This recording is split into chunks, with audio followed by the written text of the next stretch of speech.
नमस्कार, आपण पाहत आहात अलर्ट महाराष्ट्र न्यूज। पुणे जिल्ह्यातील मोराची चिंचोली येथून एक महत्त्वाची बातमी समोर आली आहे। जय मल्हार कृषी पर्यटन केंद्रातील वॉटर पार्क मध्ये एक अपघात घडला असून यामध्ये एका महिलेचा गंभीर दुखापत झाल्याची माहिती मिळत आहे। मिळालेल्या माहितीनुसार अश्विनी संदीप नप्ते वय 37 या आपल्या कुटुंबासह वॉटर पार्क मध्ये गेल्या होत्या। दरम्यान त्यांनी वॉटर स्लाइडचा वापर केला असता हा अपघात घडला। स्लाइडवरून खाली येताना पाण्याची पातळी कमी असल्याने त्या जोरात खाली आदळल्याची माहिती समोर आली आहे।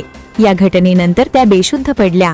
घटनेनंतर तातडीने मदत मिळण्यात अडचणी आल्याचंही सांगितलं जात आहे। त्यानंतर त्यांच्या नातेवाईकांनी खासगी रुग्णवाहिकेच्या मदतीने त्यांना रुग्णालयात दाखल केले। रुग्णालयात तपासणीनंतर त्यांच्या पाठीच्या 4 मणक्यांना दुखापत झाल्याचं समोर आले आहे। डॉक्टरांकडून पुढील उपचार सुरू असल्याची माहिती आहे। या प्रकरणानंतर नातेवाईकांनी वॉटर पार्क प्रशासनावर निष्काळजीपणाचा आरोप केला आहे।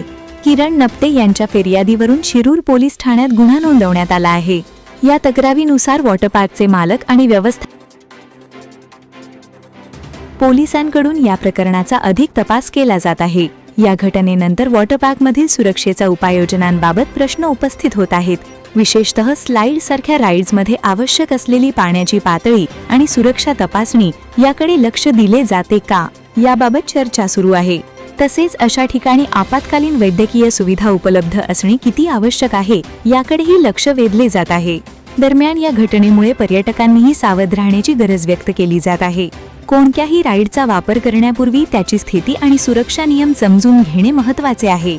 प्रशासनाकडून या घटनेची चौकशी सुरू असून पुढील काळात यावर कोणती कारवाई होते हे पाहणे महत्त्वाचे ठरणार आहे।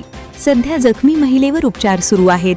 अधिक अपडेट्ससाठी आमच्या चॅनलला सबस्क्राइब करा, व्हिडिओला लाईक करा आणि तुमचं मत कमेंटमध्ये नक्की सांगा। धन्यवाद।